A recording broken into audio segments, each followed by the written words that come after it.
French papers now on the programme. They're focusing today on the government's working document on how to reform France's labour laws. Now, it's a document that's going to be presented to worker and business representatives today, apparently anyway, and elements of that document leaked in the press yesterday, and it hasn't gone down very well. Not at all, Stuart. This is a rough draft of that working document, so a draft of the draft that was leaked yesterday, and according to Le Parisien, well, the government has been in damage control ever since. You can read about it here. Now, the document essentially outlines how Macron could push through changes to the labor code using executive orders.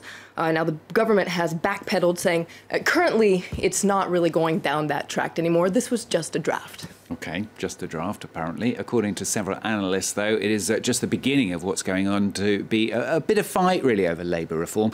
Some papers wondering if the issue could affect Macron's party's score in the upcoming parliamentary elections. Of course, round one is on Sunday. The clock is ticking. Now, according to L'Opinion, polls suggest that La République En Marche is going to do very well, but the final sprint is being complicated by the labor code. And you can see this drawing here with Macron looking quite frustrated. His shovel to reform the labor code is broken there. L'Opinion talks about several hurdles in his way during this final sprint towards the parliamentary elections. This labor code, or the leaked draft, if you will, of course, several of his ministers have been under fire, involved in various scandals. So according to L'Opinion, the government is under pressure, it's tense, and it's facing attacks, particularly from the left. Yeah, includes the left-wing press, doesn't it? Come out swinging, really, against this plan to reform the Code du Travail. Let's start with L'Humanité, the communist paper, which says that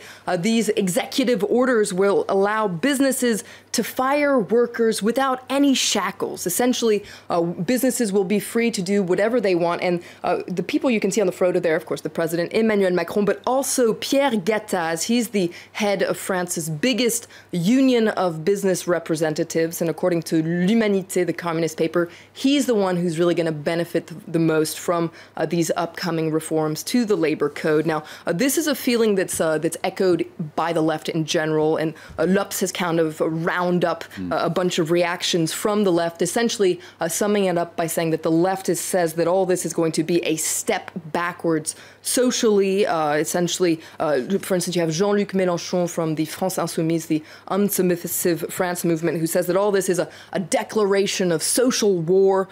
He and socialists are actually accusing Macron of hiding his game before these parliamentary elections, and they've called for Macron to show his cards, essentially, to outline exactly what he plans to do in terms of the labor reform before people go and vote. They say that he should do this out of loyalty to voters. OK, well, it is that big vote then, people heading to the polls on Sunday for the first round of the parliamentary elections. And French citizens living abroad actually voted yesterday. Papers are picking apart the results for us already. That's right, because there are 11 constituencies for French citizens living abroad. Well, La République En Marche won 10 out of the 11. You can see Le Monde talking about a tidal wave. Do keep in mind, though, that the turnout rate was incredibly low, just 19.01%. Wow. Oh, excuse me, 19.1% in the first round, so very low. What is going to happen when mainland France votes? Well, when French citizens living in France, French territories, and in mainland France vote, they're going to vote in the first round on the 11th and the second round on the 18th.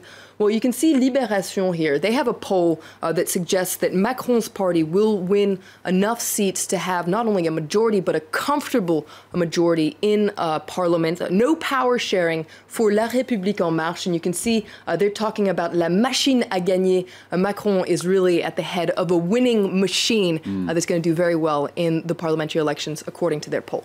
So if Macron's party are doing well, presumably that means the left and the right parties, the traditional parties, if you like, whoops, I'm hitting my microphone, are going to do very badly. Well, according to several papers, traditional French parties are really in a major crisis. I like the way Les Echos describes the situation. It says that the Socialist Party and Les Républicains, so the Conservative Party, are kind of like a puzzle, split into different pieces, different factions with different tendencies, and they're not really compatible. And so none of this really plays in their favor going into into the parliamentary election. Now, according to Les Echos, what's interesting is they say that this dynamic surge forward that we're seeing from En Marche is actually also a headache for the far-right National Front, which is having a hard time campaigning. According to polls, the party could win a maximum of a dozen seats in parliament, which is a lot lower than they were expected to win before the presidency. It seems like the wind has been taken out of their sails.